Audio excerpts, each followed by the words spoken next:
Olá, amigos, e hoje nós vamos fazer uma descrição de um vídeo científico da área de física. E para isso nós vamos observar um vídeo, que vai apresentar um documentário, um pequeno documentário, que vai mostrar várias nuances, da física. E para isso nós vamos descrever conceitos de física presentes no vídeo, utilizando uma metodologia científica, observando cada parte dele e o que ele pode contribuir com o nosso conhecimento. De maneira que a sua atividade vai ser avaliar os conteúdos de física apresentados no vídeo. Ok? Então, nessa posição, observe bem o vídeo, o documentário, a atividade, e utilize a sua física para descrevê-lo. Após o vídeo, iremos mostrar como isso deve ser feito de uma maneira geral. Ok? A energia térmica afeta as propriedades de todas as substâncias do universo.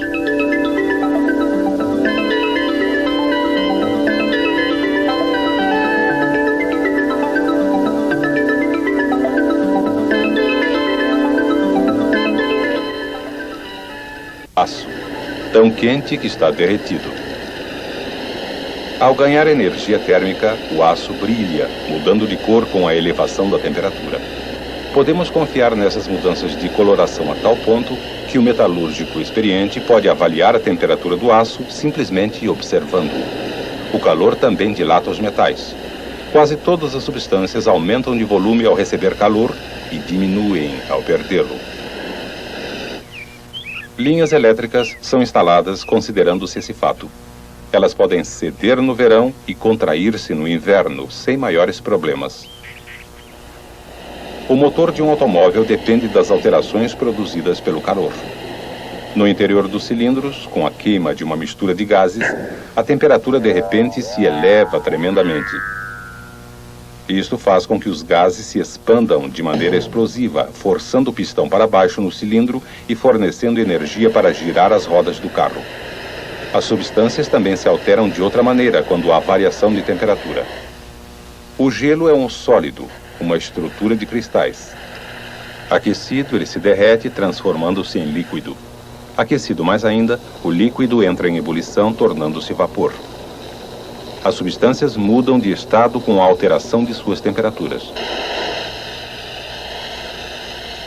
Muitos processos industriais dependem dessas mudanças de estado. Pequenos pedaços de plástico sólido, por exemplo, podem ser derretidos e moldados em uma infinidade de formas, simples ou complexas. Os degeladores das asas de aviões nada mais são que simples aquecedores que forçam o gelo a mudar de estado, derretendo-o antes que ele se acumule e oferecendo risco. As mudanças de estado também afetam os seres vivos, algumas vezes de modo extraordinário.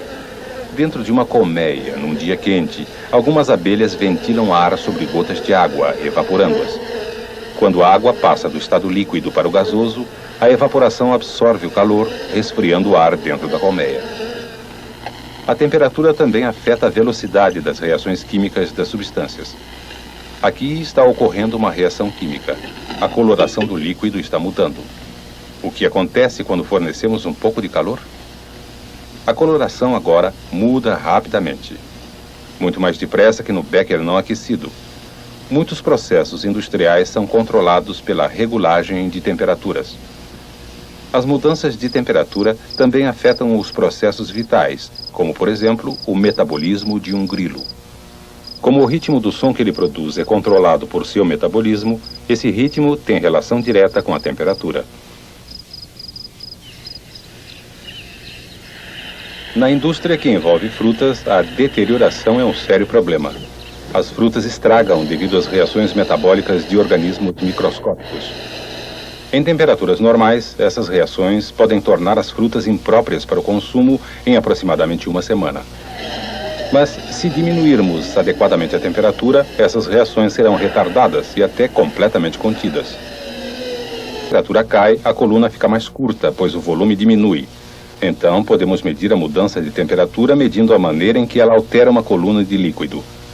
Porém, a substância escolhida tem que mudar de volume uniformemente no intervalo de temperaturas a serem medidas. O mercúrio obedece a este requisito, o que o torna muito útil em situações cotidianas. Mas o mercúrio perde sua utilidade nos lugares onde a temperatura cai abaixo de 40 graus negativos, pois este é o seu ponto de congelamento. Para ser usada em um termômetro, uma substância não deve sofrer mudança de estado no intervalo de temperaturas da sua escala. Na Antártida, por exemplo, os cientistas usam um termômetro cheio de um gás que se expande e se contrai como um líquido, mas sem correr o risco de se congelar, mesmo no inverno polar. Existem diversas escalas para se medir temperatura: Celsius, Fahrenheit e Kelvin, todas usando certos pontos fixos como referência. As escalas Fahrenheit e Celsius usam os pontos de congelamento e ebulição da água. Na escala Celsius, a temperatura na qual a água se congela é chamada 0 grau e seu ponto de ebulição 100 graus. Cada grau é 1/100º dessa diferença. Na escala Fahrenheit, a água se congela a 32 graus e ferve a 212 graus. Cada grau é 180 avos dessa diferença. A escala Kelvin usa o zero absoluto como ponto fixo, a temperatura na qual todo movimento molecular teoricamente cessa. Nessa escala, a água se congela a 273 graus e ferve a 373 graus. Todos os termômetros vistos baseiam-se na dilatação volumétrica, porém existem outros que se baseiam em alterações de outras propriedades. Por exemplo, na fabricação de sorvete, a mistura do leite e outros ingredientes é resfriada até que congele.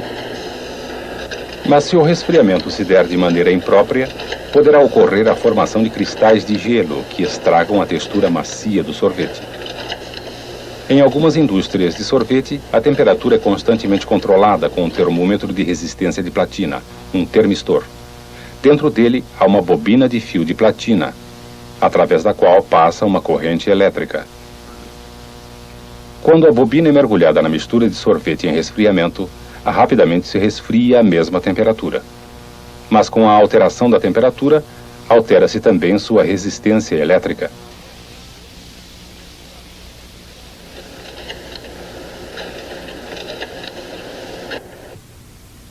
Os cientistas, às vezes, usam um termômetro magnético para trabalhar com frio intenso. Em uma câmara criogênica, a temperatura aproxima-se do zero absoluto.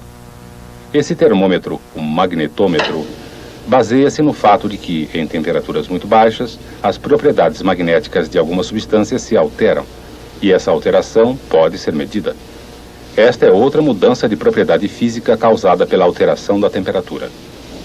Mas por que as mudanças de temperatura provocam mudanças nas propriedades das substâncias? A teoria atômica oferece uma explicação. Toda matéria é composta de minúsculas partículas, átomos, íons, moléculas. Vamos imaginá-las no zero absoluto, uma temperatura em que todas as partículas de uma substância, teoricamente, cessam seu movimento. À medida em que a temperatura dessa substância aumenta, enquanto o calor é absorvido, as partículas começam a se movimentar. O calor é uma forma de energia cinética, a energia do movimento. Calor e movimento estão tão intimamente relacionados que os cientistas definem temperatura em termos de energia cinética. Temperatura é o grau de agitação média de todas as partículas de uma substância. O movimento das partículas em uma substância, sua energia, é o que afeta as suas propriedades. Uma medição precisa da temperatura possibilita a comparação das mudanças nas propriedades.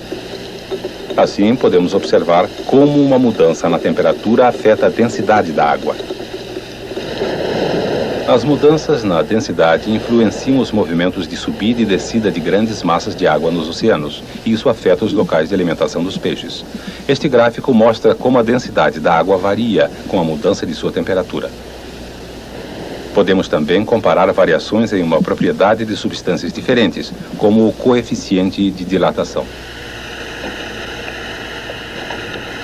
Estudos revelaram que o aço e o concreto se expandem e contraem em níveis aproximadamente iguais. É por isso que o aço pode ser usado para reforçar o concreto. Se eles tivessem coeficientes de dilatação significativamente diferentes, o concreto racharia sempre que a temperatura mudasse. Outra característica das substâncias relacionada com a temperatura é a mudança de estado.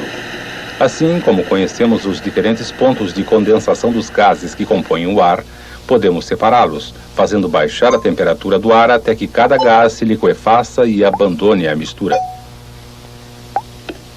Mesmo assim, o fato de sabermos que o nitrogênio líquido neste becker entra em ebulição a uma temperatura de menos 196 graus Celsius não nos diz muito a respeito da energia térmica que ele contém. Calor e temperatura são coisas distintas. Podemos fornecer calor, igualmente, a massas diferentes de uma mesma substância. Água, por exemplo. A massa menor irá entrar em ebulição primeiro. Durante as mudanças de estado, quando um sólido se transforma em líquido, ou um líquido se transforma em gás, gás em líquido ou líquido em sólido, estão envolvidas grandes quantidades de energia térmica, mas nenhuma mudança de temperatura. Por exemplo, embora a temperatura do ar atmosférico possa estar abaixo de zero, a água permanece a 0 graus Celsius, perdendo apenas calor até que toda a água esteja congelada. A diferença entre calor e temperatura fica bem visível quando medimos não a temperatura da substância, mas a quantidade de calor que ela pode fornecer durante certas reações químicas. Os nutrientes dos alimentos que ingerimos sofrem reações químicas no interior de nossas células.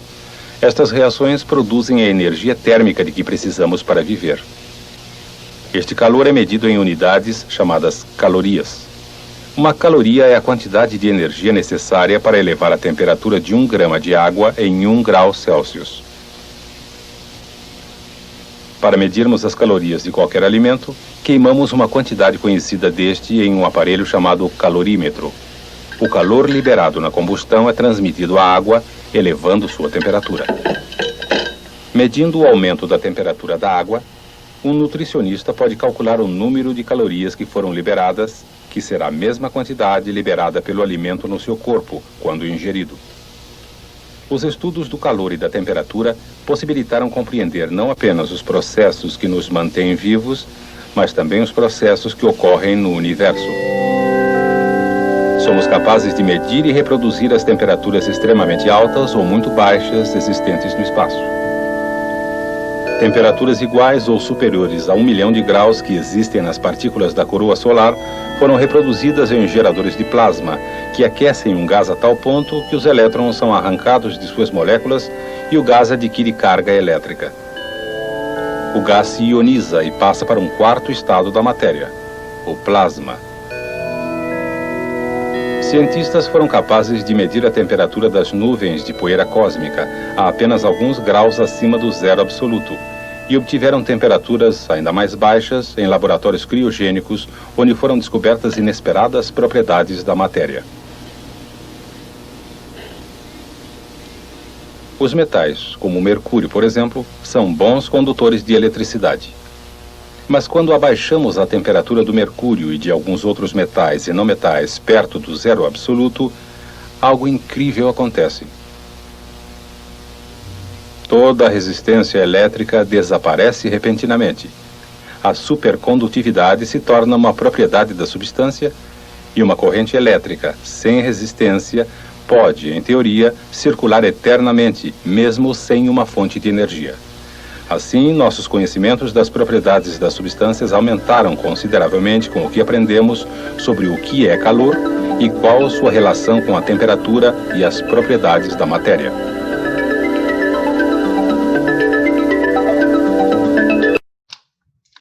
E agora você quer fazer uma descrição desse vídeo científico. Ora, existem várias formas de se fazer isso, né? Iremos mostrar uma dessas formas, mas poderá ser uma variante dessa, contanto que tenha as informações que esse nosso modelo contenha. Ok? E no início, a primeira parte, nós vamos fazer, com esse exemplo, a identificação, a área e o título. Então, inicialmente você tem que identificar-se, né? Colocar o nome do estudante, qual é a sua turma, qual é o número de inscrição, etc. E identificar quem está fazendo, quem é o responsável por isso.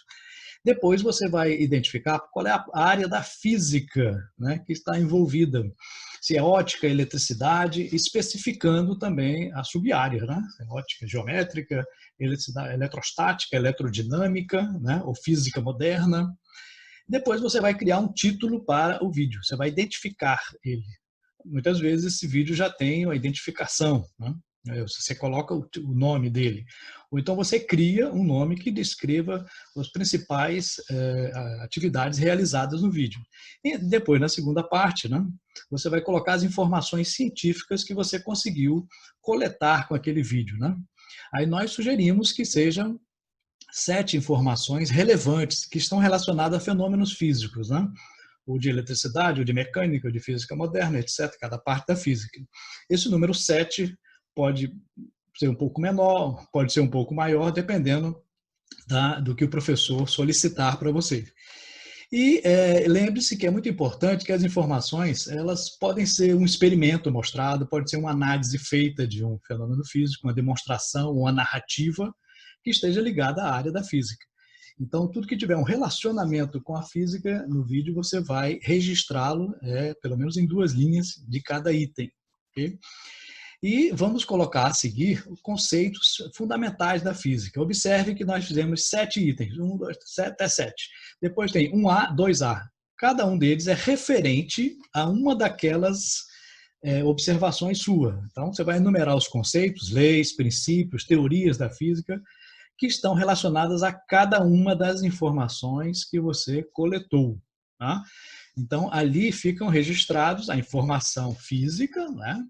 A variação de temperatura, com comprimento do material, etc. E qual lei da física é correspondente a isso? Qual o princípio da física? Qual ideia da física está relacionada? Você vai colocar referente a cada um deles. E depois vai fazer uma avaliação, né? Você vai avaliar o conteúdo para o seu programa da disciplina que você está fazendo. Né? Você vai avaliar a relação dos conteúdos vistos durante o vídeo e aqueles que fazem parte da sua disciplina regular. Né? Se você está estudando mecânica, gravitação, eletricidade, etc., você vai fazer uma avaliação e relacioná-los. Ok? Então, vamos à obra. Vamos lá. Aí fica a descrição, no vídeo tem o modelo.